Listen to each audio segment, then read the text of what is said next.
بسم الله الرحمن الرحيم. الحمد لله وكفى وسلام على عباده الذين اصطفى.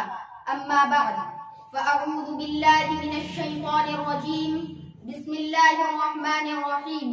قال الله تعالى وأنتم الأعلون إن كنتم مؤمنين. صدق الله العظيم.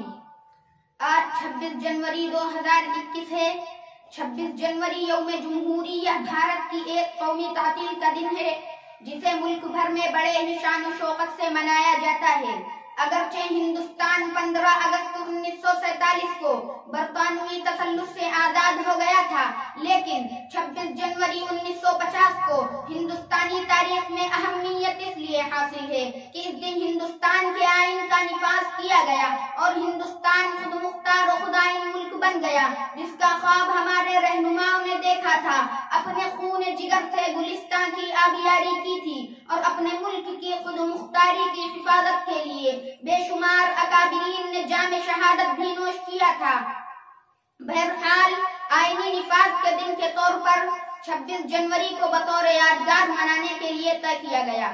दोस्तों, आम तौर पर कहा जाता है कि अंग्रेजों के खिलाफ मुसल्लह जिद्दोजहद का आगाज 1857 से हुआ. ये एक गलत मफरूजा है जो जानबूझकर आम किया गया है ताकि 1857 से 100 बरस पहले जिस तहरीक का आगाज हुआ था, जिसके नतीजे में बंगाल के सिराजुद्दौला ने 1757 में और हैदर अली ने 1767 में और मजनू शाह ने 1776 से 1780 तक और टीपू सुल्तान ने 1791 में और मौलवी शरीअतुल्लाह अपने बेटे के हमरा 1812 में और सैयद अहमद शहीद 1831 में अंग्रेजों के खिलाफ जो बाकायदा जंगें लड़ी थी, वो सब तारीख के गुबार में दब जाएं और अहले वतन मुकम्मल तारीख जान ही न सके. वतन के अजीज साथियों, अफसोस तो इस बात का है कि जंग आजादी जिसके समरे में ये यौम जमहूरियह हासिल हुआ, इसके मुताल्लिक कहा जाता है कि इस आजादी में मुसलमानों का कोई रोल नहीं रहा. अगर हम खुद बोलेंगे तो यकीन नहीं आएगा.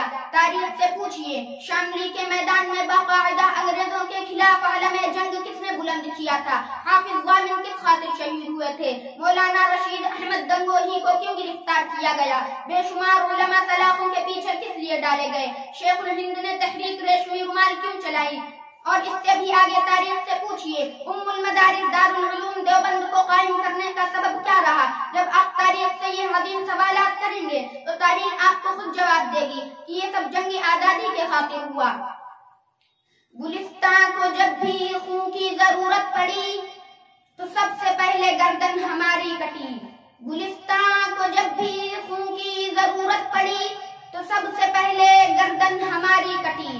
फिर भी कहते हैं मुझसे अहले चमन, ये चमन हमारा है तुम्हारा नहीं.